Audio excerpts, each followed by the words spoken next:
Hello बच्चों, जय Hind. Digestive system complete करने के बाद आज हम लोग अगला टॉपिक स्टार्ट करेंगे, रिस्पायरेशन। रिस्पायरेशन में क्या क्या पढ़ना है? एक एरोबिक रिस्पायरेशन पढ़ना है, दूसरा एनारोबिक रिस्पायरेशन पढ़ना है।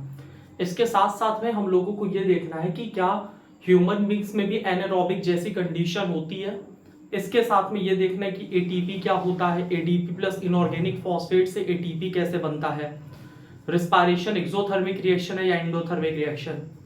इसके बाद हमारे बॉडी में एटीपी का ब्रेक डाउन होता है तो वो क्यों होता है, और साथ में हम लोग ये देखेंगे कि जो प्लांट में एक्सचेंज ऑफ गैसेस होती है, दिन के समय में क्या होता है, रात के समय में क्या होता है।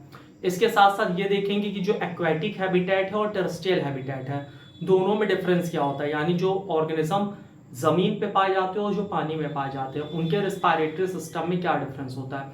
और लास्ट में हम लोग पढ़ेंगे ह्यूमन रिस्पायरेटरी सिस्टम। ठीक है, तो रिस्पायरेशन हम लोग एक लेक्चर में आज कवर करेंगे। तो स्टार्ट करते हैं सबसे पहले रिस्पायरेशन से। रिस्पायरेशन होता क्या है ना।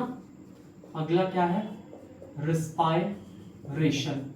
तो अगर हम लोग रिस्पायरेशन की डिफिनीशन देखें तो रिस्पायरेशन होता क्या है, the process by which energy is released from the food. ठीक है, तो रिस्पायरेशन होता क्या है, the process by which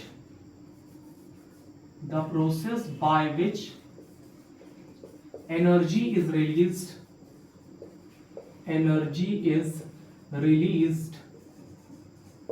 from food। ठीक, तो रिस्पायरेशन क्या होता है, एक ऐसा प्रोसेस है जिसमें एनर्जी कहां से रिलीज होती है, फूड से रिलीज हो जाती है। किस फॉर्म में रिलीज होती है, एटीपी के फॉर्म में एनर्जी रिलीज होती है। यानी जो एनर्जी रिलीज होती है उसको हम लोग बाद में किस में कन्वर्ट कर लेते हैं, हमारी बॉडी उसको बाद में किस में कन्वर्ट कर लेती है, उसको एटीपी में कन्वर्ट कर लेती है। क्लियर है ना। अब अगली चीज यहां पे ये बोल रहा है कि जो एटमॉस्फेयर में मतलब गैसेस पाई जाती हैं उसमें कार्बन डाइऑक्साइड का कंसंट्रेशन क्या होता है, जो हम लोग गैस रिलीज करते हैं उसमें कार्बन डाइऑक्साइड का कंसंट्रेशन कम होता है या ज्यादा, या जो फर्मेंटेशन होता है उसमें कार्बन डाइऑक्साइड का कंसंट्रेशन कितना होता है।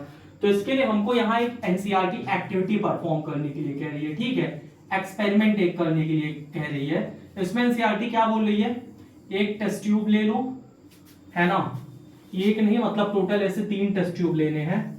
ये हमने 3 टेस्ट ट्यूब ले लिया। इसमें हमको क्या लेना है, लाइम वाटर। अब जिसको ना पता हो वो जान लो, लाइम का मतलब होता है कैल्शियम ऑक्साइड और लाइम वाटर का मतलब होता है कैल्शियम हाइड्रोक्साइड, यानी CaOH का होल ट्वाइस। इसमें भी हमको क्या लेना है, कैल्शियम हाइड्रोक्साइड CaOH का होल ट्वाइस। इसमें भी क्या लेना है, कैल्शियम हाइड्रोक्साइड CaOH का होल ट्वाइस। ये हमने यहाँ पे लाइम वाटर भर लिया। ठीक है, अब इसको भरने के बाद हमको क्या करना है ये समझो। इसमें हमको एक इंजेक्शन लेना है और उस इंजेक्शन को लेने के बाद इंजेक्शन का कुछ इस तरह से स्ट्रक्चर होता है। ठीक है, उस इंजेक्शन को हमको बाहर ही भर लेना है और बाहर भरने के बाद हमको करना क्या है, इस इंजेक्शन को देखो हमको बाहर हवा में ऐसे कर लेना है जिससे कि उसमें हवा भर जाए। इसके बाद हमको क्या करना है, इसी में ये सारी हवा निकाल देनी है और ऐसा हमको बार बार करना है।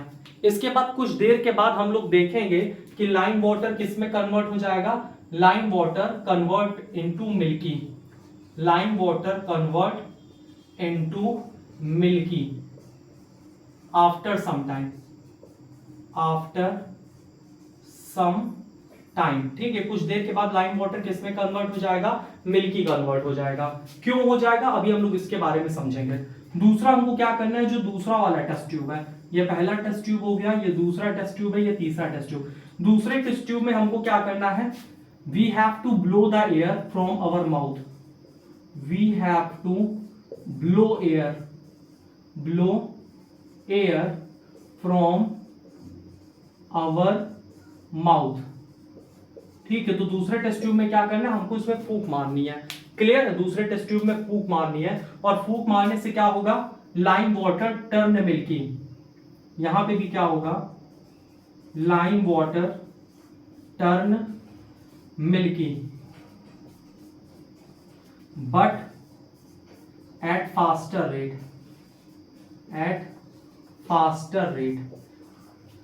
रेट, यानी जल्दी मिल्की कन्वर्ट हो जाएगा as compare to first case. ठीक है, तो एज कंपेयर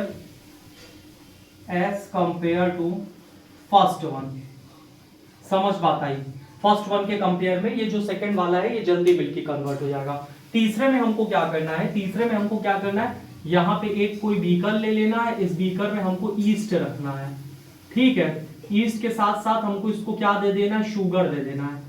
ईस्ट यहाँ फर्मेंटेशन करेगा और यहाँ से कोई गैस निकालेगा, वो गैस को हमको इसमें पास करवा देना है और ये क्या होगा, ये भी लाइम वाटर किसमें कन्वर्ट हो जाएगा, मिल्की में। और ये कैसे कन्वर्ट होगा, क्विक, यानी बहुत जल्दी कन्वर्ट हो जाएगा। अब ये जो लाइम वाटर है ये बच्चा मिल्की कब कन्वर्ट होता है ये समझो, जब भी हम लोग कार्बन डाइऑक्साइड गैस को लाइम वाटर के साथ पास करवाएंगे तो इससे बन जाएगा CaCO3 और CaCO3 कैसे होता है, मिल्की होता है, ठीक है। तो जब भी हम लोग लाइम वाटर को किसके साथ रिएक्ट करवाएंगे, कार्बन डाइऑक्साइड के साथ, तो ये क्या बना लेगा, CaCO3। इसी वजह से लाइम वाटर किसमें कन्वर्ट हो जाता है, मिल्की कन्वर्ट हो जाता है। तो पहला जो हमने केस देखा इसमें हमने ये देखा कि जब हम बाहर से इंजेक्शन को भर भर के, बाहर से हवा भर भर के उसको डाल लेते हैं लाइम वाटर में तो वो मिल्की हो गया। क्यों, क्योंकि बाहर एटमॉस्फेयर में कौन सी गैस होती है, कार्बन डाइऑक्साइड। एटमॉस्फेयर में कौन सी गैस है, कार्बन डाइऑक्साइड, लेकिन उसका कंसंट्रेशन काफी कम है, 0.03% है। तो इस वजह से पहले केस में समय लगेगा लाइम वाटर को मिल्की कन्वर्ट होने में। दूसरे केस में क्या है कि हमको हवा फूकनी अपने मुंह से, हम लोग गैस कौन सी लिए, ऑक्सीजन, रिलीज कौन सी गैस की है, कार्बन डाइऑक्साइड। तो कार्बन डाइऑक्साइड का कंसंट्रेशन हमारे जो एक्सपायरेटरी गैस है, यानी जो गैस हम रिलीज करते हैं उसमें थोड़ा सा ज्यादा होता है। तो इस वजह से यहाँ लाइम वाटर मिल्की कन्वर्ट होगा, लेकिन थोड़ा जल्दी कन्वर्ट हो जाएगा। और यहाँ पे जब हम लोग ये वाला केस देखते हैं, ईस्ट और शुगर को रिएक्ट करवाते हैं, तो यहाँ पे होता है फर्मेंटेशन, ठीक है। इसको क्या बोलते हैं, फर्मेंटेशन। और फर्मेंटेशन में कौन सी गैस निकलती, कार्बन डाइऑक्साइड। और कार्बन डाइऑक्साइड गैस भी यहाँ पे बहुत ज्यादा निकलती है, ठीक है। और कार्बन डाइऑक्साइड जब यहाँ पे बहुत ज्यादा निकलती है तो यहाँ पे लाइम वाटर तुरंत मिल्की कन्वर्ट हो जाएगा। तो इससे ये प्रूफ होता है कि जो गैस हमारी एक्सपायरेशन के टाइम पे निकलती है वो कौन सी गैस निकलती है, कार्बन डाइऑक्साइड गैस निकलती है। क्लियर है ना। इसके बाद अब हम लोग टाइप्स ऑफ रिस्पायरेशन में चलते हैं। इसका स्क्रीनशॉट ले लो, है ना, कंप्लीट हो गया। चलो अगली चीज हम लोग चलते हैं, थोड़ा सा डिटेल में पढ़ते हैं। किसको पढ़ेंगे, रिस्पायरेशन को हम लोग डिटेल में पढ़ेंगे। रिस्पायरेशन के बारे में अभी तक आप लोगों ने देख ही लिया, रिस्पायरेशन क्या होता है। It is the process by which energy release from the food. एक ऐसा प्रोसेस है जिससे एनर्जी रिलीज होती है। कहां से रिलीज होती है, फूड से रिलीज होती है। अब हम लोग पढ़ते हैं types of respiration. Types of respiration. तो टाइप ऑफ रिस्पायरेशन में आप लोगों को यहां दो तरह का रिस्पायरेशन पढ़ना है। सबसे पहला पढ़ना है एरोबिक रिस्पायरेशन। Aerobic respiration. दूसरा पढ़ना है anaerobic respiration. Anaerobic respiration. Aerobic respiration क्या होता है, the respiration occurs in presence of oxygen. The respiration occurs in presence of oxygen। presence of oxygen। जो रिस्पायरेशन ऑक्सीजन की प्रेजेंस में होता है उसको हम लोग कौन सा रिस्पायरेशन कहते हैं, एरोबिक रिस्पायरेशन। और एरोबिक रिस्पायरेशन का एग्जांपल क्या है, किसमें होता है, तो एरोबिक रिस्पायरेशन ह्यूमंस में होता है, ठीक है। ह्यूमंस के साथ साथ प्लांट में होता है। जबकि एनएरोबिक रिस्पायरेशन क्या होता है, the respiration occurs in absence of oxygen. The respiration occurs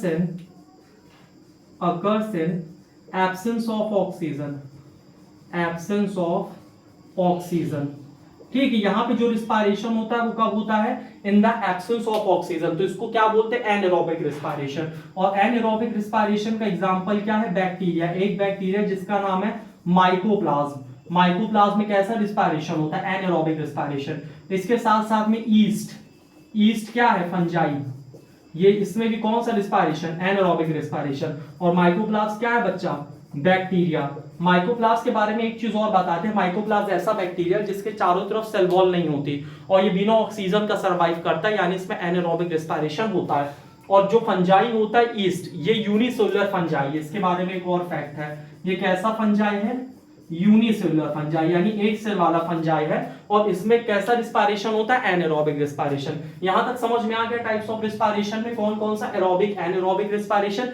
aerobic respiration क्या होता है, respiration occur in presence of oxygen. और एनारोबिक क्या होता है, respiration occur in absence of oxygen. Aerobic respiration का एग्जांपल क्या है, एरोबिक रिस्पायरेशन में ह्यूमन आते हैं और प्लांट आते हैं, और एनएरोबिक रिस्पायरेशन में कौन आता है? माइकोप्लाज्म। माइकोप्लाज्म क्या है? एक बैक्टीरिया और साथ साथ में ईस्ट है, फंजाई। इनमें कौन सा रिस्पायरेशन होता है? Anaerobic respiration. अब हम लोग इसको थोड़ा सा डिटेल में समझते हैं कि इसमें एक्चुअल में क्या क्या चीजें होती हैं, ठीक है, इसमें ब्रेक डाउन कैसे क्या चीजें होती हैं, तो इसको हम लोग थोड़ा सा डिटेल में समझते हैं रिस्पायरेशन के बारे में। देखो, हमारी बॉडी में एनर्जी किस फॉर्म में रहती है? ग्लूकोज के फॉर्म में रहती है। तो रिस्पायरेशन में बेसिकली क्या होता है? ग्लूकोज का ही ब्रेक डाउन होता है। समझ बात आई? तो रिस्पायरेशन में क्या होता है? यहाँ पे ग्लूकोज है जैसे मान लो, ठीक है, तो ग्लूकोज यहाँ पे क्या होता है? ग्लूकोज किस में टूटता है? पायरूवेट में, ठीक है, तो ग्लूकोज किस में टूटता है? पायरूवेट। और पायरुविक एसिड के कितने मॉलिक्यूल बनते हैं, या पायरुवेट के कितने मॉलिक्यूल बनते हैं? तो पायरुवेट के यहाँ पे 2 मॉलिक्यूल बनते हैं, ठीक है। ग्लूकोज कितने पायरुवेट में टूटता है? 2 पायरुवेट में टूटता है। कहां पे टूटता है ये भी इंपॉर्टेंट है, तो ये टूटता है हमारे साइटोप्लाज्म में। और जब ग्लूकोज का पायरुवेट में टूटता है तो इस प्रोसेस को क्या बोलते हैं? ग्लाइकोलिसिस। ये आपके बोर्ड का भी सवाल है और सिविल में भी पूछा जाता है। ग्लूकोज कहां टूटता है? पायरुवेट में टूटता है, ठीक है। ग्लूकोज किस में टूटता है? पायरुवेट में। कहां टूटता है? साइटोप्लाज्म में। और इस प्रोसेस को क्या बोलते हैं? ग्लाइकोलिसिस। फिर से ध्यान से दो, ध्यान से समझो। ग्लूकोज सबसे पहले किस में टूटता है? ग्लूकोज टूटता है पायरुविक में, पायरुविक एसिड या पायरुवेट में। कहां पे टूटता है? साइटोप्लाज्म में। और इस प्रोसेस को क्या बोलते हैं? ग्लाइकोलिसिस। अब जो पायरुवेट होता है ना, पायरुवेट का फॉर्मूला क्या होता है? CH3 C double bond O COOH, ठीक है। ये किसका फॉर्मूला हो गया? ये पायरुवेट का हो गया, CH3 C double bond O COOH। ये क्या है? Ketonic carboxylic acid. बहुत ध्यान से समझना, ये क्या है? कीटोनिक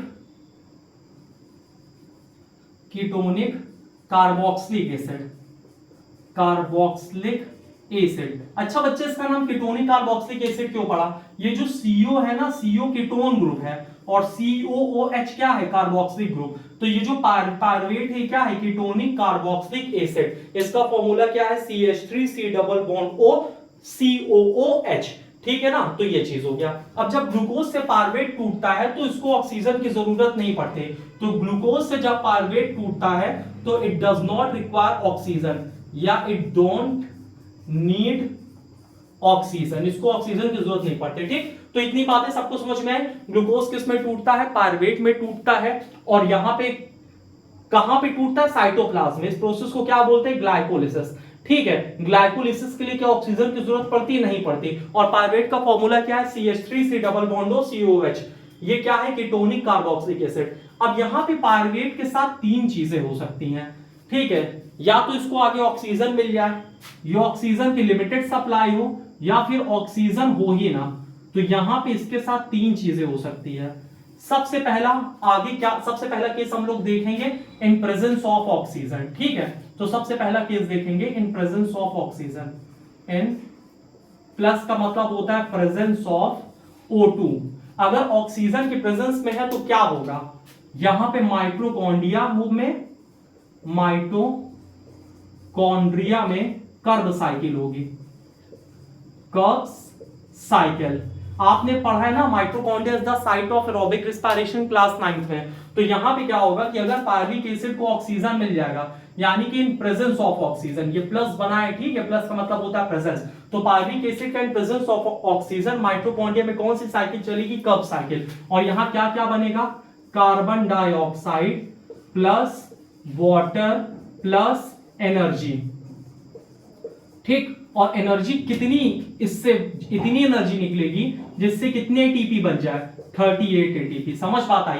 तो पायरुवेट को अगर आगे ऑक्सीजन मिल जाता है तो माइटोकॉन्ड्रिया में ये कौन सी साइकिल चलाता है? कर्व साइकिल चलाता है, जिससे कार्बन डाइऑक्साइड बनता है प्लस वाटर बनता है प्लस एनर्जी बनती है। और कितनी एनर्जी निकलती है? 38 एटीपी, ठीक है। तो ये पहला पॉइंट हो गया।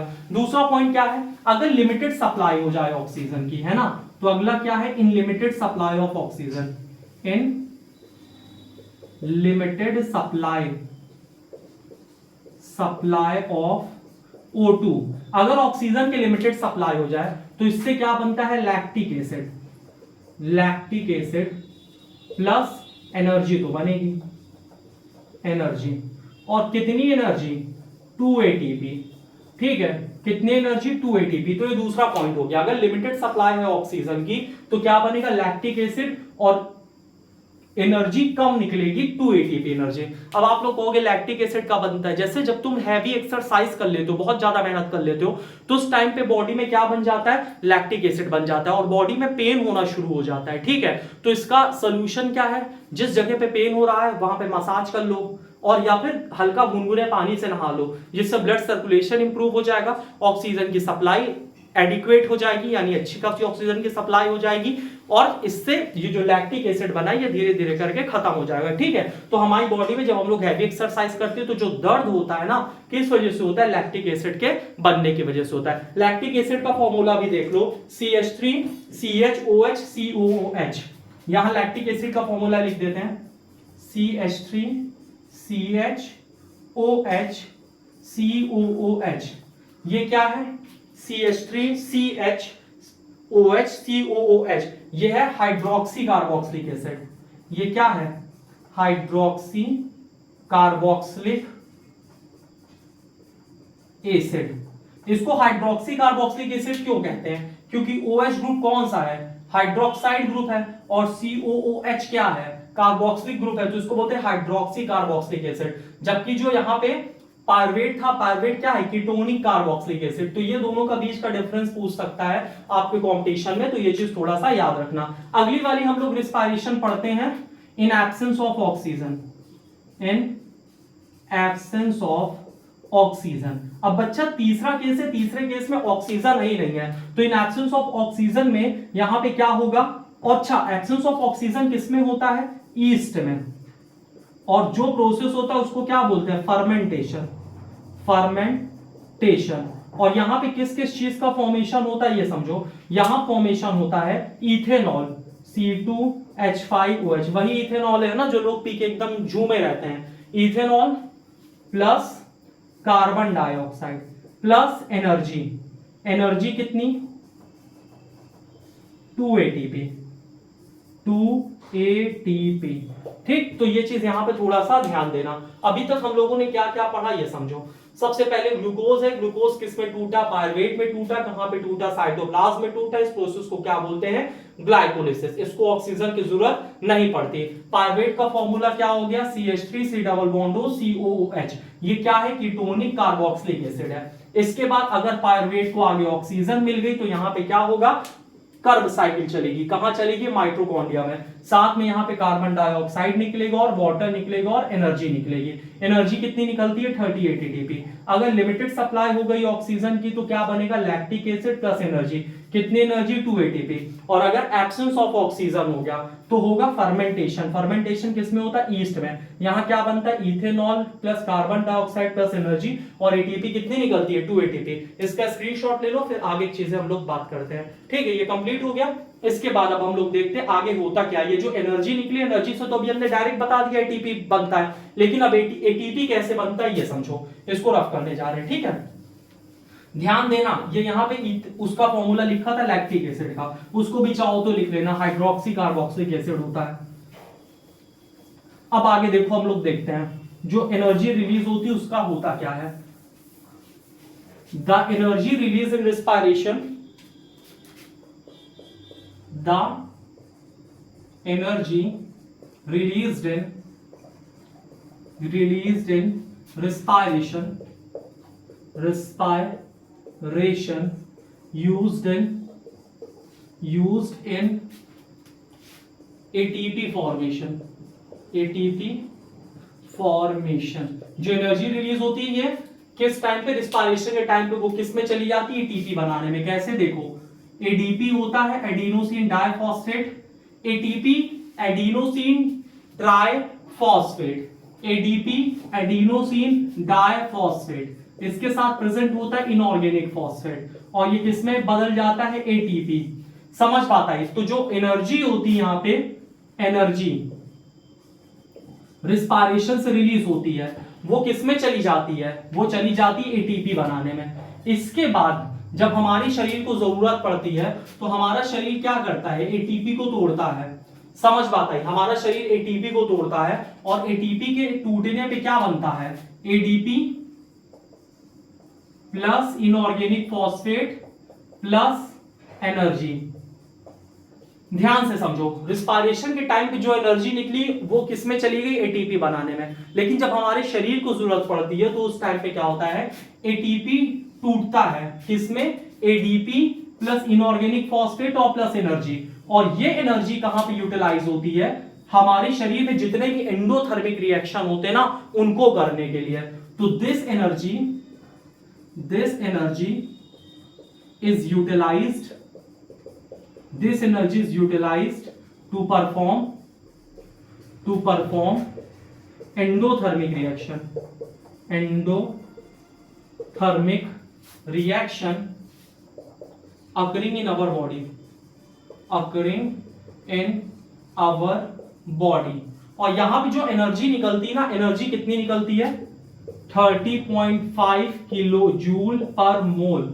ये एनसीईआरटी का डाटा है, इसको याद रखना, ठीक है। जब एटीपी टूटता है तो इससे एडीपी प्लस इनऑर्गेनिक फॉस्फेट निकलता है, साथ में एनर्जी निकलती है। और कितनी एनर्जी निकलती है, 30.5 किलो जूल पर मोल। और ये एनर्जी यूटिलाइज होती है हमारे शरीर में जितने भी एंडोथर्मिक रिएक्शन होते हैं उनको परफॉर्म करने के लिए। अब इसका एग्जांपल क्या है, हमारे शरीर में कौन कौन से एंडोथर्मिक रिएक्शन होते हैं ये समझो। जैसे contraction of muscle, contraction of muscle मतलब जैसे अगर हम ये मसल ऐसे मूव कर रहे हैं तो इसको मूव करने में क्या होता है, एनर्जी खर्च होती है। ये एनर्जी कहां से आएगी, एटीपी के टूटने से ही तो आ रही है ना। इसके साथ साथ में formation and repairing of DNA, formation and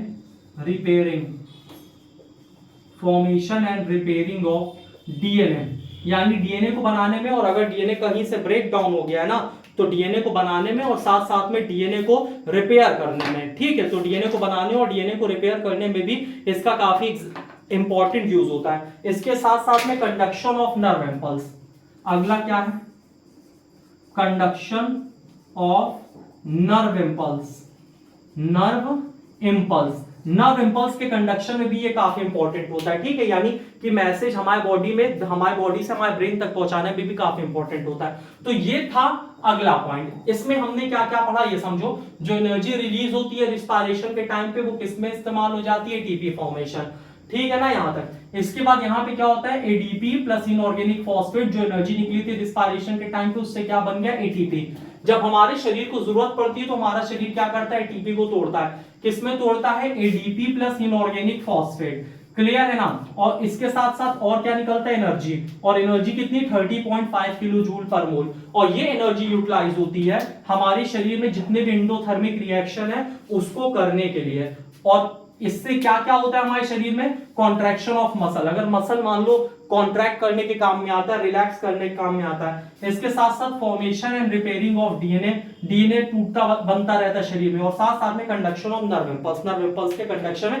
और भी कई काम होते हैं, ठीक है। तो इसका स्क्रीनशॉट ले लो। इसके बाद अब हम लोग अगला टॉपिक पढ़ेंगे, गैसियस एक्सचेंज इन प्लांट। ये यहां तक कंप्लीट हो गया, वेरी गुड। अगला एनसीईआरटी का क्या टॉपिक है, टॉपिक नहीं मतलब इसका जो अगला पैराग्राफ है वो क्या बता रहा है, गैसियस एक्सचेंज इन प्लांट। तो उसको हम लोग थोड़ा सा समझते हैं कि प्लांट में गैसियस एक्सचेंज कैसे होता है। तो अगला टॉपिक क्या है, gaseous exchange in plant. Plant में जो गैसेस का एक्सचेंज होता है वो कैसे होता है, इसको थोड़ा सा समझो। तो प्लांट में गैसेस का एक्सचेंज दिन के समय और कुछ होता है, रात के समय और कुछ। तो दिन के टाइम में प्लांट में गैसेस एक्सचेंज क्या होता है और नाइट के टाइम में प्लांट में गैसेस एक्सचेंज क्या होता है। ड्यूरिंग डे टाइम प्लांट क्या लेता है, प्लांट टेक दिन के समय में carbon dioxide and release oxygen. दिन के समय में प्लांट क्या लेता है, कार्बन डाइऑक्साइड, और रिलीज क्या करता है, ऑक्सीजन। जबकि रात के समय में प्लांट क्या लेता है, ऑक्सीजन, और रिलीज क्या करता है, कार्बन डाइऑक्साइड। देखो उल्टा चलता है प्लांट में, प्लांट दिन के समय क्या लेता है, कार्बन डाइऑक्साइड, और रिलीज क्या करता है, ऑक्सीजन। रात के समय प्लांट क्या लेता है, ऑक्सीजन, और रिलीज क्या करता है, कार्बन डाइऑक्साइड। समझ बात आई कि नहीं आई, यहां तक क्लियर है। अब ऐसा क्यों होता है ये समझो। आप लोगों ने एक रिएक्शन पढ़ी है, फोटोसिंथेसिस की रिएक्शन। फोटोसिंथेसिस में क्या होता है, कार्बन डाइऑक्साइड प्लस वाटर क्या बनता है, glucose C6H12O6 plus O2 plus H2O। जबकि रात के समय क्या होता है, रात में रिस्पायरेशन चलता है, यानी कि ग्लूकोज C6H12O6 यहां पे ब्रेक डाउन होता है, इसके साथ ऑक्सीजन आता है, ब्रेक डाउन होता है, carbon dioxide plus water plus energy. ठीक है, ये वाली रिएक्शन कौन सी है, रिस्पायरेशन की। ये वाली रिएक्शन कौन सी है, फोटोसिंथेसिस की। तो यहां पे जो फोटोसिंथेसिस रिएक्शन, रिस्पायरेशन की रिएक्शन, इससे समझना क्या है ये समझो। प्लांट में दिन के समय फोटोसिंथेसिस भी चलता है, रिस्पायरेशन भी चलता है, लेकिन रात के समय ये ऊपर वाली रिएक्शन बंद हो जाती है, सिर्फ नीचे वाली रिएक्शन चलती है। यानी देखो जो फोटोसिंथेसिस है ये सब दिन के समय चलता है, और रिस्पायरेशन दिन में भी चलेगा, रात में भी चलेगा। तो सोचो रिस्पायरेशन दिन में चल रहा है, ठीक है, और जब रिस्पायरेशन दिन में चल रहा है तो यहां पे कौन सी गैस निकली, कार्बन डाइऑक्साइड।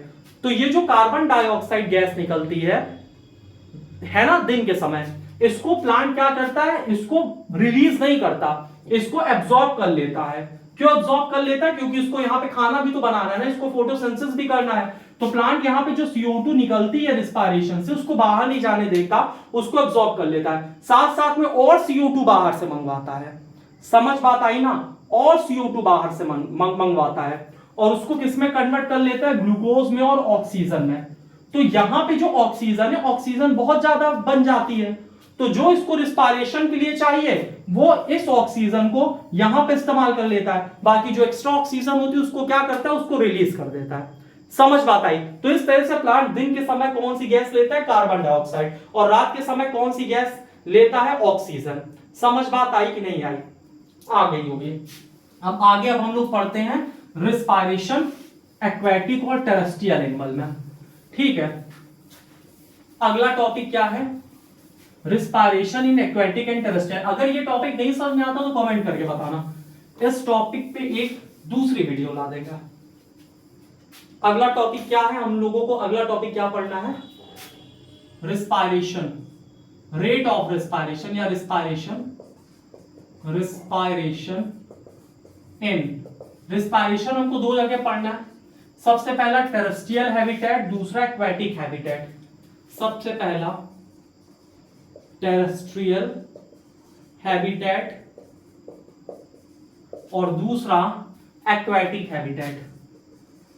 एक्वेटिक हैबिटेट यानी रिस्पायरेशन हमको किसमें किसमें पढ़ना है, टेरेस्ट्रियल जो जमीन में पाए जाते हैं, और दूसरा एक्वेटिक जो पानी में पाए जाते हैं। इन दोनों में डिफरेंस क्या होता है इनके रिस्पायरेशन में समझो। जो टेरेस्ट्रियल हैबिटेट वाले होते हैं इसमें क्या होता है, rate of respiration is slow, rate of respiration is slow, और रिस्पायरेशन के लिए क्या यूज करते हैं, मोस्टली लंग्स, क्योंकि हम किसके कांटेक्ट में बात कर रहे हैं, ह्यूमंस के कांटेक्ट में बात कर रहे हैं। जबकि एक्वेटिक में क्या होता है, rate of respiration is faster, rate of respiration is faster. ठीक है, और ये किसके थ्रू गैसेस एक्सचेंज होता है, गिल्स के थ्रू होता है। जैसे अगर ह्यूमंस की बात करें तो ह्यूमंस में जो रेट ऑफ रिस्पायरेशन होता है कितना होता है, 15 से 17 बार। समझ बात है। जबकि जो फिश में रिस्पायरेशन का रेट होता है ना, फिश में रिस्पायरेशन का रेट करीब 60 बार होता है पर मिनट, और इसमें कितना होता है, 15-17 बार पर मिनट। अब इसका रीजन क्या है ये समझो। जो मछली होती है, मछली के जो इमीडिएट इन्वॉल्वमेंट होता है, यानी मछली पानी में पाई जाती है, तो पानी में जो ज्यादा ऑक्सीजन होती नहीं, तो जितना ऑक्सीजन उसको चाहिए उतना ऑक्सीजन लेने के लिए उसको जल्दी जल्दी सांस लेना पड़ता है। जबकि हमारे लिए क्या है, हमारे चारों तरफ को ऑक्सीजन खूब है, हमारे चारों तरफ ऑक्सीजन कितने परसेंट है इन्वायरमेंट में, 20% है ऑक्सीजन हमारे चारों तरफ के इन्वायरमेंट में। समझ बात आई। तो हम लोग क्या करेंगे, एक बार सांस लिए ढेर सारी ऑक्सीजन चली गई। जबकि जो मछली होती है, मछली के जो वाटर होता है, पानी में बहुत कम ऑक्सीजन होती है, तो ये कितना भी जल्दी जल्दी सांस ले लेंगे, इनको उतनी ज्यादा ऑक्सीजन मिलेगी ही नहीं। समझ बात है? इस वजह से जो रेट होता है रिस्पायरेशन का या रेट होता है ब्रीदिंग का, sorry rate of breathing, respiration नहीं होगा, ब्रीथिंग इज फास्टर, ठीक है। और यहां पे रेट ऑफ ब्रीथिंग यानी ऑक्सीजन लेना और CO2 निकालना, ब्रीथिंग इज स्लो, ठीक है। यहां रेट ऑफ ब्रीथिंग स्लो होता है और यहां रेट ऑफ ब्रीथिंग फास्ट होता है। इसका एक एग्जांपल बताते हैं। जैसे मान लो कि यहां पे काजू यहां फैले हुए हैं। अब अगर तुमको इससे 7 काजू निकालने हैं, 1 2 3 4 5 6 7, तो तुमको इसमें 7 बार हाथ डालना पड़ेगा, तब जाके तुमको यहाँ पे 7 काजू मिलेंगे। और अगर यहाँ पे ऐसे ढेर सारे काजू पड़े तो अब तुमको क्या करना पड़ेगा, एक ही बार अगर हाथ डालोगे तो तुम्हारे हाथ में ढेर सारे काजू लग जाएंगे, है ना। एक बार हो सकता है 100 लग जाए।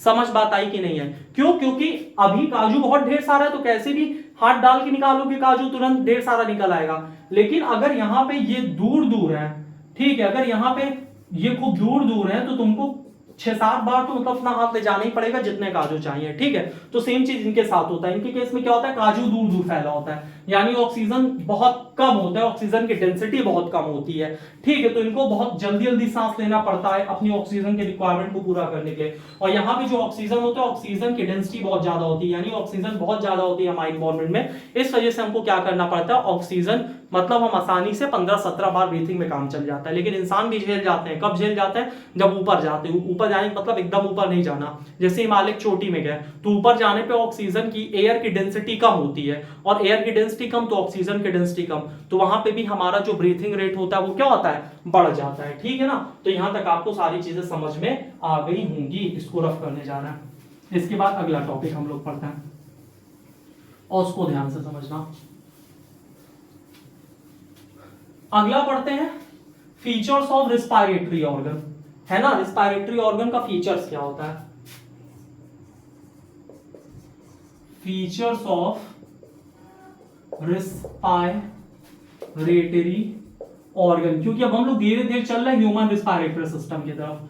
फीचर ऑफ रिस्पायरेटरी ऑर्गन, जो हमारा रिस्पायरेटरी ऑर्गन होता है उसका फीचर क्या होता है, सबसे पहला क्या है, लार्ज सरफेस एरिया होना चाहिए, large surface area for gaseous exchange, gaseous exchange, ठीक है। तो पहला फीचर तो यही है, large surface area for gaseous exchange. दूसरा फीचर क्या होना चाहिए, हैव एबिलिटी, देखो जो दूसरा सबसे इंपॉर्टेंट फीचर है वो फीचर क्या है, वो होना चाहिए, इसमें एबिलिटी होनी चाहिए। किस चीज की एबिलिटी, कि अपने आप को मतलब मूव कर सके, है ना। There should be mechanism for moving air in and out, है ना। तो दूसरा क्या है, there should be a mechanism for moving air in and out, यहां मैकेनिज्म होना चाहिए जिससे कि हवा अंदर जा सके और हवा बाहर जा सके। कैसे, ये समझो। अगर हम लोग सबसे पहले अपने लंग्स की बात करें तो लंग्स कैसा होता है, ये समझो, ये, ठीक है। यहां पे रिब्स लगी होती हैं, ठीक है। यहां पे अगर आप देखो रिब्स होती हैं और उसके अंदर क्या पैक होता है, लंग्स पैक होता है, ठीक है। ये यहां पे लंग्स पैक होता है। तो जब भी हम लोग ऑक्सीजन लेते हैं तो हमारी जो रिब्स होती हैं ये ऊपर अपलिफ्ट कर जाती हैं और डायफ्राम नीचे आ जाता है, जिससे कि जो चेस्ट की कैविटी है वो क्या होती है, बढ़ जाती है और ऑक्सीजन अंदर आ जाती है। और जब भी सांस छोड़ना रहता है तो हमारा ये जो रिब्स ऊपर गई थी ये नीचे आ जाती है और डायफ्राम जो ऐसे करके कॉन्ट्रैक्ट हुआ होता है वो रिलैक्स हो जाता है, जिससे कि जो चेस्ट की कैविटी होती है, चेस्ट की कैविटी क्या होती है, कम हो जाती है और इससे कार्बन डाइऑक्साइड बाहर निकल जाती है। देखो कैसे होता है, ये समझो। ये यहां पे क्या है, हमारी रिब्स है और इंटरकोस्टल मसल है, इंटरकोस्टल मसल, नीचे लिख देते हैं इंटरकोस्टल मसल। अभी हम क्या बताने जा रहे हैं, इंस्पायरेशन यानी कि कैसे ऑक्सीजन हम लोग लेते हैं। तो देखो भैया होता क्या है, और यहां पे क्या है, diaphragm.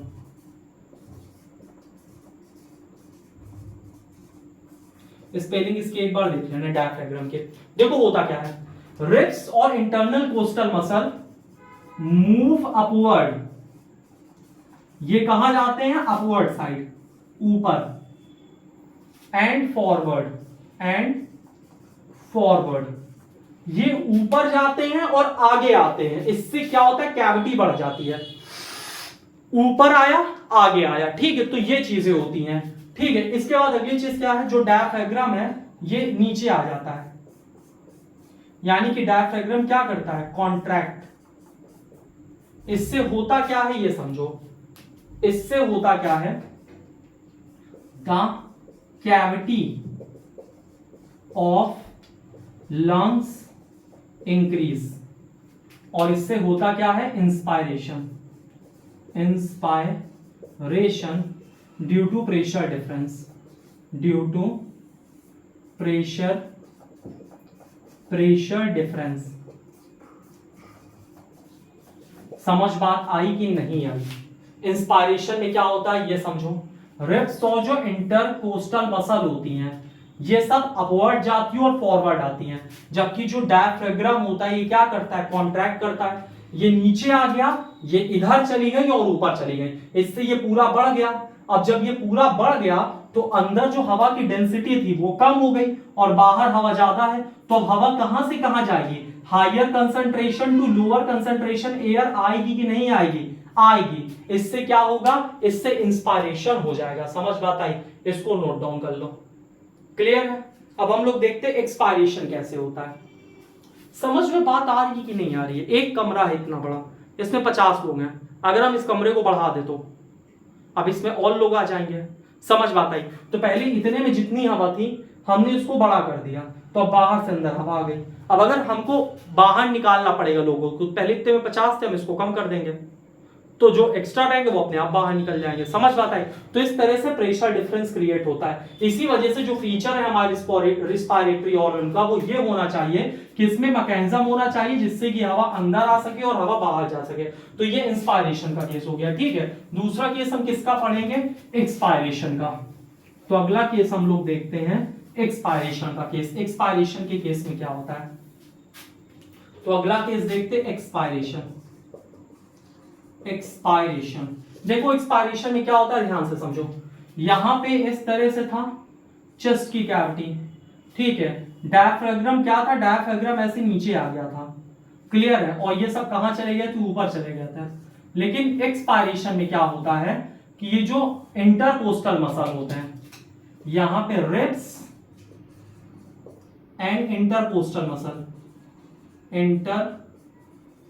Muscle came back to normal shape या came back to normal position, यानी कि ये नीचे आ गया, ठीक है।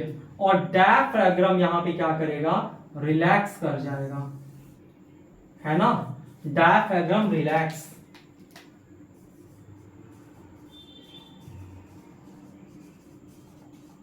और इसके रिलैक्स करने से क्या होगा, एक्सपायरेशन का मतलब जो हवा अंदर रहेगी वो कहां चली जाएगी, अंदर से बाहर चली जाएगी। समझ बात आई? तो ये चीजें यहां पे इस तरह से इंस्पायरेशन और एक्सपायरेशन होता है। इसको नोट डाउन कर लो, तो कुछ और चीजें लिखवा देते हैं। कंप्लीट हो गया, वेरी गुड। अगली चीज अब हम लोग पढ़ते, इसके बारे में थोड़ा सा समझो आगे। 3-4 फैक्ट बता देते, इसके बाद फिर ह्यूमन का रिस्पायरेटरी सिस्टम आपको समझाते, जो कि लास्ट टॉपिक है। हम लोगों में रेट ऑफ ब्रीथिंग क्या होता है ये समझो। रेट ऑफ ब्रीथिंग, ह्यूमन के कॉन्टेक्स्ट की बात कर रहे हैं। रेट ऑफ ब्रीथिंग हम लोगों में क्या होता है, 15 से 17 बार, ठीक है। दूसरा इंपॉर्टेंट चीज क्या हम लोगों में, कि हम लोग ये जो रिस्पायरेशन का रेट है इसको किससे मेजर करते हैं, तो इसको मेजर करते हैं हम लोग स्पायरोमीटर से, ठीक है। यानी कि जो वॉल्यूम होता है, हवा का वॉल्यूम होता है, वॉल्यूम ऑफ एयर, किससे मेजर करते हैं, स्पायरोमीटर से मेजर करते हैं। और हमारे बॉडी में ऑक्सीजन को ट्रांसपोर्ट कौन करता है, ऑक्सीजन को ट्रांसपोर्ट करता है हमारा रेड ब्लड सेल आरबीसी, और आरबीसी में भी कौन करता है, हेमोग्लोबिन, और हेमोग्लोबिन एक बार में कितने ऑक्सीजन ले जाता है, 4 ऑक्सीजन हेमोग्लोबिन एक बार में लेके जाता है। ठीक है, ये जी बन गया, लेकिन इसको तुम लोग 4 ऑक्सीजन लिख लेना। जबकि जो हमारे बॉडी में CO2 ट्रांसपोर्ट करने का काम कौन करता है, CO2 कौन ट्रांसपोर्ट करता है, प्लाज्मा, है ना। कार्बन डाइऑक्साइड किस फॉर्म में हमारे बॉडी में ट्रांसफर होता है, डिसॉल्व फॉर्म, डिसॉल्व फॉर्म, और किसमें डिसॉल्व होके जाता है, प्लाज्मा में, और प्लाज्मा में भी किस फॉर्म में, बायकार्बोनेट के फॉर्म में, बायकार्बोनेट के फॉर्म में, मतलब मैक्सिमम ट्रांसपोर्टेशन है ना, ये करीब 70% बायकार्बोनेट के फॉर्म में जाता है, और ऑक्सीजन तो करीब 97% हेमोग्लोबिन के साथ कंबाइन होके जाता है। इसी वजह से तुमको एक बात बताएं कि ये जो आरबीसी होता है ना, आरबीसी में न्यूक्लियस नहीं होता, न्यूक्लियस नहीं होता मेच्योर मैमेलियन आरबीसी में, जिससे कि ये ज्यादा से ज्यादा क्या कर सके, ज्यादा से ज्यादा हेमोग्लोबिन अपने साथ ले जा सके। क्लियर है ना। इसको क्या करना है, इसको आप लोगों को एक बार स्क्रीनशॉट ले लेना है। क्लियर है। इसके बाद अब हम अगली चीज बताते हैं, उसको थोड़ा सा ध्यान से समझना। कंप्लीट हो गया, वेरी गुड। एक और इंपॉर्टेंट चीज इसमें समझ लो, रेसिडुअल वॉल्यूम, फिर इसके बाद आगे पढ़ते हैं।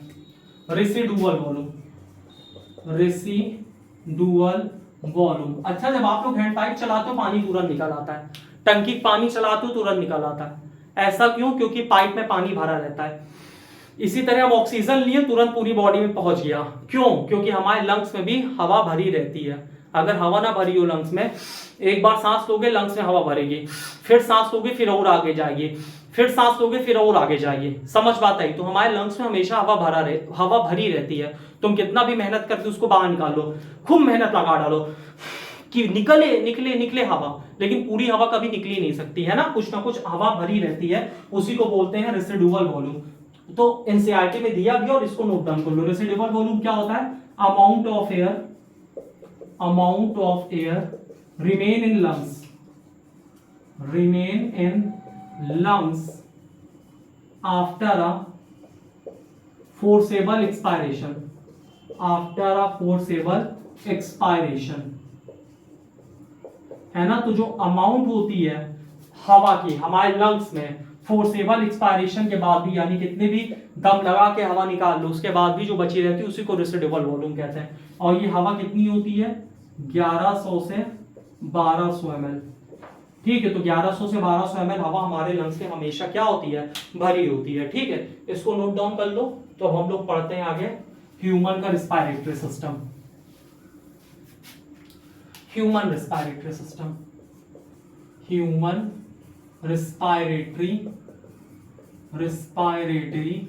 सिस्टम कैसे क्या होता है ये समझो। सबसे पहले हम एक यहां पे इंसान को ही बना लेते हैं। सबसे जरूरी तो वही है बनाना। ये आ गया इसका नाक, ये आ गया इसका मुंह, और मुंह के बाद आ गई ये इसकी गर्दन। ये यहां से नाक से इसकी कैविटी से इस तरह से जाता है। ठीक है, ये इसके मुंह की यहाँ पे कैविटी वगैरह है। ये इसके बाद इधर से इसोफेगस वगैरह चला जाएगा। ये यहाँ पे प्रेजेंट होता है एपिग्लॉटिस के बाद ये ट्रैकिया, यहाँ पे प्रेजेंट है लायरिंग्स। ठीक है, इसके बाद ये यहाँ पे ऐसे डिवाइड होगा, ये ऐसे, ये ऐसे, ये ऐसे, और यहाँ पे प्रेजेंट होगा हमारा प्यारा लंग्स। ठीक है, कट तो नहीं रहा है, नहीं कट रहा होगा। और यहाँ पे हमारा हार्ट। समझ बात आई? तो ये पूरा सिस्टम होता है। सबसे पहले यहाँ पे क्या है? नोज। ये तो आप लोग जानते ही हो, फायरिंग्स। यहाँ पे क्या है? नोज। यहाँ पे छोटे छोटे हेयर लाइक स्ट्रक्चर होते हैं जिसको सीलिया कहते हैं, और यहाँ पे म्यूकस होता है। अभी इसको वही समझाएंगे क्या होता है। इसके बाद फायरिंग्स कॉमन पैसेज है फूड एयर के लिए। ये यहाँ पे क्या है? एपिग्लॉटिस और ग्लॉटिस। ग्लॉटिस क्या है? ओपनिंग। किसकी ओपनिंग? विंड पाइप की। ठीक है, किसकी ओपनिंग? विंड पाइप की। और एपिग्लॉटिस क्या है? Cartilaginous flap. कार्टिलेजिनस फ्लैप का मतलब ढक्कन, जो कि ग्लॉटिस को कवर कर लेता है जिससे कि खाना इसमें ना जाने पाए। ये क्या है, लायरिंग्स, sound box, sound box. Glottis समझ में आया कि नहीं, ग्लॉटिस ओपनिंग है विंड पाइप की, ठीक है, और इसके ऊपर ढक्कन होता है जिसको बोलते हैं एपिग्लॉटिस। पता चला खाना खा रहे हो, खाना इधर चला जाए, खाना इधर ना जाने पाए, इस वजह से जो एपिग्लॉटिस होता है इसको कवर कर देता है ग्लॉटिस को। उसके जस्ट नीचे होता है साउंड बॉक्स, और उसके नीचे होता है ट्रैकिया, और ट्रैकिया के ऊपर होती कार्टिलेजनस फ्लैप। ये क्या है, ट्रैकिया, और इसके ऊपर क्या होती है, कार्टिलेज रिंग, कार्टिलेज रिंग। इसके बाद ये वाला जो पोर्शन होता है इसको हम लोग बोलते हैं ब्रोंकाई। ब्रोंकाई के बाद इससे छोटी छोटी ऐसे चीजें निकलती हैं, अलग अलग ट्यूब निकलती है ब्रोंकाई से, ठीक है। ये इसके बाद और ऐसे ऐसे इससे नई नई ट्यूब निकलती हैं, और लास्ट में होता है एल्वियोलाई, ठीक है। तो ब्रोंकाई के बाद ये छोटी छोटी ट्यूब निकली, इसको बोलते हैं ब्रोंकियोल्स, ब्रोंकियोल्स। और नीचे यहां पे क्या होता है, डायाफ्रैगम। आई होप आपको दिख रहा होगा, डायाफ्रैगम। और साइड साइड में क्या होती है, यहाँ रिब्स, ठीक है, रिब्स। अब रिब्स क्यों नहीं पूरी बना रहे, क्योंकि अभी काट के दिखाया जा रहा है आपको ट्रांसफर सेक्शन। और बीच में ये आपका होता है हार्ट, ह्यूमन का हार्ट, मनुष्य का हृदय, बीच में ऐसे धड़कता रहता है, जिया धड़के धड़के, है ना। तो यहाँ ब्रोंकाई है, यहाँ ब्रोंकियोल्स, और ये टर्मिनल एंड पे क्या है, एल्वियोलाई, एल्वियोलाई, ठीक है। यहां पे भी देख लो, ये ब्रोंकाई ब्रोंकियोल्स वगैरह है, और लास्ट में क्या है, एल्वियोलाई। तो होता क्या ये समझो, इसका स्क्रीनशॉट लो। हम लोगों ने ऑक्सीजन लिया, सांस, और सांस लेने के बाद नोज में आई, और नोज के बाद ये पूरा का पूरा पैसेज है, ठीक है, पूरा पूरा पैसेज विंड पाइप। ये विंड पाइप क्या करता है ये समझो, ये जब ट्रैकिया वैकिया का जो पूरा का पूरा ट्रैक है, ये क्या करते हैं ये समझो। इनका पहला काम होता है टेम्परेचर रेगुलेशन।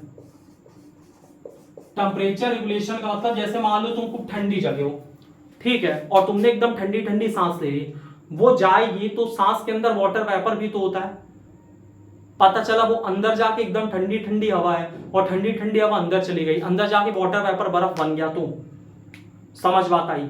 या बहुत गर्म हवा अंदर चली गई, लंग्स का क्या हाल होगा। तो इस वजह से इतना बड़ा ट्रैक होने से फायदा ये रहता है कि टेम्परेचर रेगुलेशन हो जाता है, यानी कि टेम्परेचर जो हवा का होता है वो हमारे बॉडी टेम्परेचर के बराबर हो जाता है। दूसरा, जो डस्ट पार्टिकल होते हैं उसको ट्रैप करना, डस्ट पार्टिकल को ट्रैप करना। डस्ट पार्टिकल को ट्रैप करने का क्या मतलब होता है, ये क्या करते हैं, डस्ट पार्टिकल को ट्रैप कर लेते हैं, किसकी मदद से, हेयर की मदद से और म्यूकस की मदद से, ठीक है। तो जो हेयर्स होते हैं और जो म्यूकस होते हैं क्या करते हैं, डस्ट पार्टिकल को ऊपर ही क्या करते हैं, ट्रैप कर लेते हैं। इसके बाद अगला पोर्शन यहाँ पे क्या है, लायरिंक्स साउंड बॉक्स। ये सबको पता है, इसमें कोई दिक्कत नहीं है। एक ग्लॉटिस एपिग्लॉटिस बता ही चुके, ये वाला पोर्शन होता है ट्रैकिया, ठीक है। और ट्रैकिया के ऊपर किसकी रिंग होती है, ट्रैकिया के ऊपर होती है कार्टिलेज की रिंग। क्यों, ये समझो। जैसे मान लो पाइप है, तुम देखते होगे पाइप ठंडी के समय क्या होती है, अकड़ जाती है, अगर उसके अंदर कुछ ना हो तो हमारी ट्रैकिया भी तो एक पाइप है, और अगर इसके ऊपर कार्टिलेज की रिंग ना हो तो ये ऐसे कोलैप्स कर जाए, चिपक जाए। तो यहाँ पे जो कार्टिलेज की रिंग है ये क्या करती है, protect trachea from collapsing, protect trachea from collapsing, collapsing, ठीक। इसके बाद जो हवा है, हवा यहां से होती होती होती होती यहां से आई, यहां से होती होती कहां पहुंच गई, एल्वियोलाई। और जब हवा एल्वियोलाई में पहुंचती है तो क्या होता है, alveoli supplied with blood vessels. Alveoli is balloon like structure, ये होता है balloon like structure, richly supplied with blood vessel, richly supplied with blood vessel, blood vessel. It increase surface area for gaseous exchange, it increase surface area, surface area for gaseous exchange, gaseous exchange. समझ बात आई? तो ये काम हो गया किसका? Alveoli का। इसको एक बार नोट डाउन करो, फिर हम आगे एक चीज एक्सप्लेन करते हैं।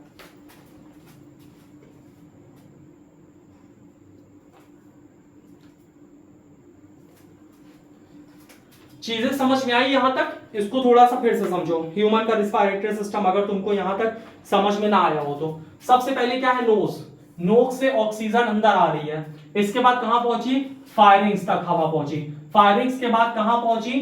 फायरिंग्स के बाद पहुंची, देखो ये नोज, नोज के बाद फायरिंग्स, फायरिंग्स के बाद हवा कहां पहुंची? ट्रैकिया। किसके थ्रू पहुंची? ग्लॉटिस के थ्रू। ग्लॉटिस क्या है? ओपनिंग है। किसकी ओपनिंग है? विंड पाइप की ओपनिंग है। ठीक है। इसके बाद ग्लॉटिस के ऊपर की कवरिंग क्या है? इपीग्लॉटिस। तो इपीग्लॉटिस क्या है? कार्टिलेज का एक फ्लैप है, ढक्कन है, जो कि ग्लॉटिस को ऊपर से कवर कर लेता है। इसके बाद है लैरिंक्स, जिसको साउंड बॉक्स भी कहते हैं। इसके जस्ट नीचे लैरिंक्स किसके ऊपर होता है? ट्रैकिया के ऊपर। ठीक है, कार्टिलेजिनस फ्लैप के ऊपर। इसके बाद क्या है? ट्रैकिया। ट्रैकिया के ऊपर किसकी रिंग है? कार्टिलेज की, जो कि ट्रैकिया को कोलैप्स होने से बचाती है। इतने बड़े पाथवे का क्या काम है? देखो, एक तो टेम्परेचर रेगुलेशन, दूसरा हेयर प्रेजेंट होती है और म्यूकस प्रेजेंट होता है, जो डस्ट पार्टिकल और बैक्टीरिया को क्या करते हैं? चिपका लेते हैं। इसके बाद आगे क्या होता है? आगे हवा जाती है। हवा कहां जाती है? ब्रोंकाई में। ब्रोंकाई से कहां जाती है? ब्रोंकियोल्स। ठीक है, ब्रोंकाई पहुंच गई। ब्रोंकियोल से, ब्रोंकाई से कहां पहुंची? ब्रोंकियोल्स। अच्छा, ये जो इतना अंदर ब्रांचिंग होती क्यों होती? जिससे सरफेस एरिया बढ़ जाए और एक्सचेंज हो सके आसानी से। ठीक है, गैसेस का। इसके बाद कहां हवा पहुंची? एल्वियोलाई। एल्वियोलाई क्या होता है? एल्वियोलाई बैलून लाइक स्ट्रक्चर होता है, जो कि रिचली सप्लाइड होता है ब्लड वेसल्स से। यानी यहां ब्लड वेसल्स खूब होती हैं, कैपिलरीज वगैरह खूब होती हैं।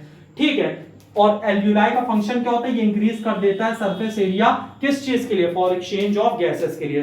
तो यहां से आपका जो रिस्पायरेटरी सिस्टम है, आई होप खत्म हो गया। एक चीज और बता देते हैं, इसको नोट डाउन करो, स्क्रीनशॉट लो। ले लिए? बहुत होशियार हो, होशियार हो गए वहां पहले से एकदम तुम लोग। अगली चीज अब हम लोग समझते हैं, उसको थोड़ा सा ध्यान से समझो। अगला टॉपिक छोटा सा बस बता देते हैं। जो लोग सिगरेट बहुत ज्यादा पीते हैं ना, तो जो एल्वियोलाई की वॉल होती है डैमेज हो जाती है। ठीक है, तो यहां समझो, ये जैसे एल्वियोलाई की वॉल है, तो जो लोग सिगरेट बहुत पीते हैं ना, एल्वियोलाई की वॉल डैमेज हो जाती है। इससे सरफेस एरिया कम हो जाता है एक्सचेंज ऑफ गैसेस के लिए। इससे को बोलते हैं एम्फाइसेमा। तो एग्जाम में क्वेश्चन ये आ सकता है, कौन सी बीमारी होती है सिगरेट स्मोकिंग से?